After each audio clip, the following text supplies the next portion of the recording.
Hello everyone, this is Dee coming to you from the bedroom. Today I want to talk about how to get started. This should have been probably one of my first videos, but oh well, it be like that sometime. I didn't think about it until last week when I belong to this Facebook group of people over 50 who are, trying to get fit and stuff like this. And this woman asked how you could get started.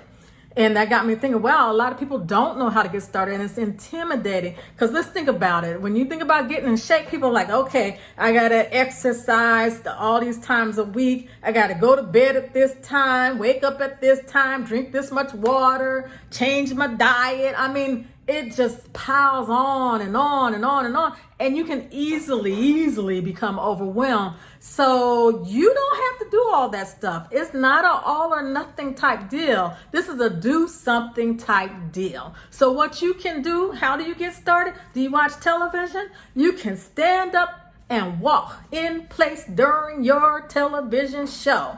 Ask my children, ask my nieces and nephews. They'll come by the house. This is a while back before I started my exercise routine, and I'd just be walking in place, because I knew I needed some exercise, right? What can you do? During the commercial break, you can sit down on your couch, chair, whatever, and get back up. Sit down, get back up. Sit down, get back up. Do that a few times.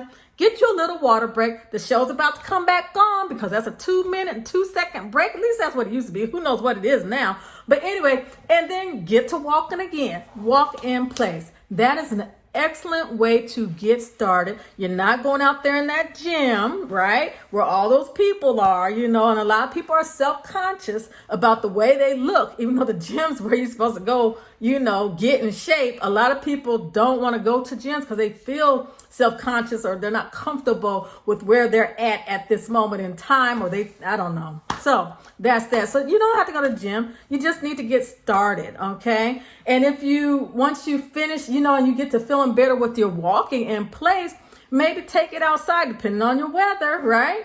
Take it outside and start going for walks. Go for walks, right? And let's say you get to feeling better. Hey, how about mall walking? I actually belonged for a while. It was called Girl Trek.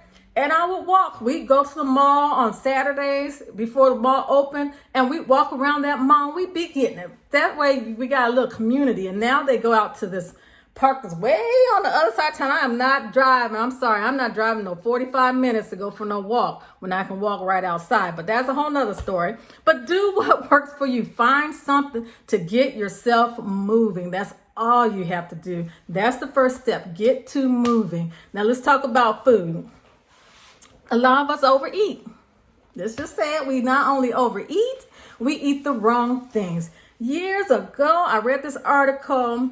It was about bread. And it was talking about how much, if people just took bread out of their diet, how much weight they lose. And I was like back in my 30s then, like, dang, when I get my 40s and 50s, and I used to eat bread like with every meal. I'm like, wow, it's going to be really hard to get rid of that weight. I was like, you know what? I'm going to try and give up bread.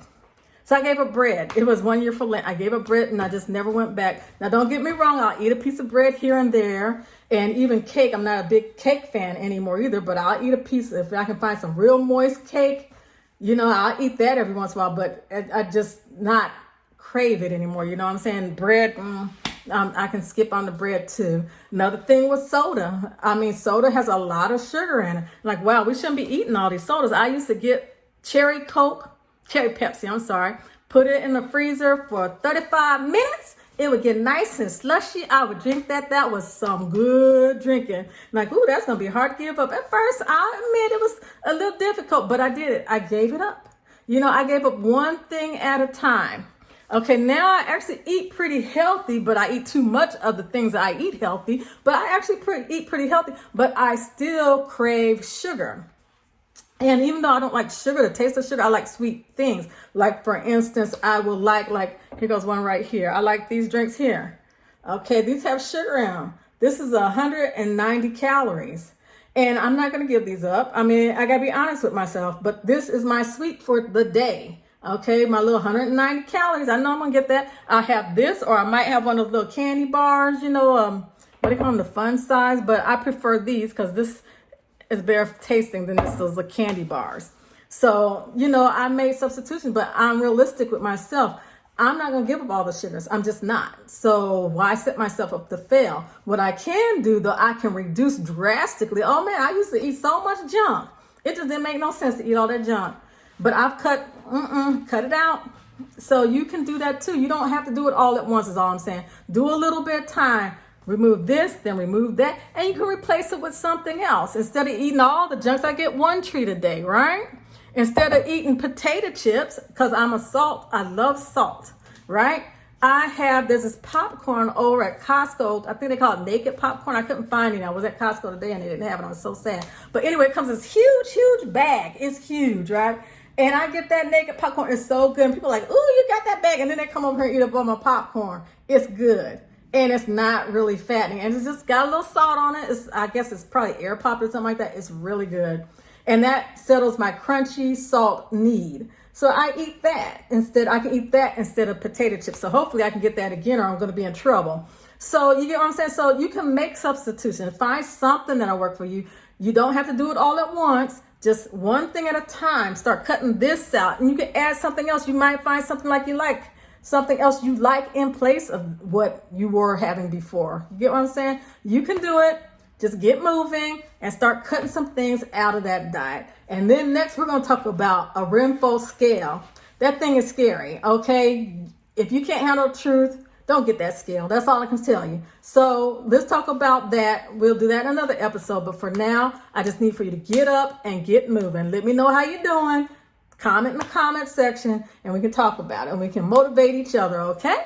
So you guys have a great day. Bye-bye.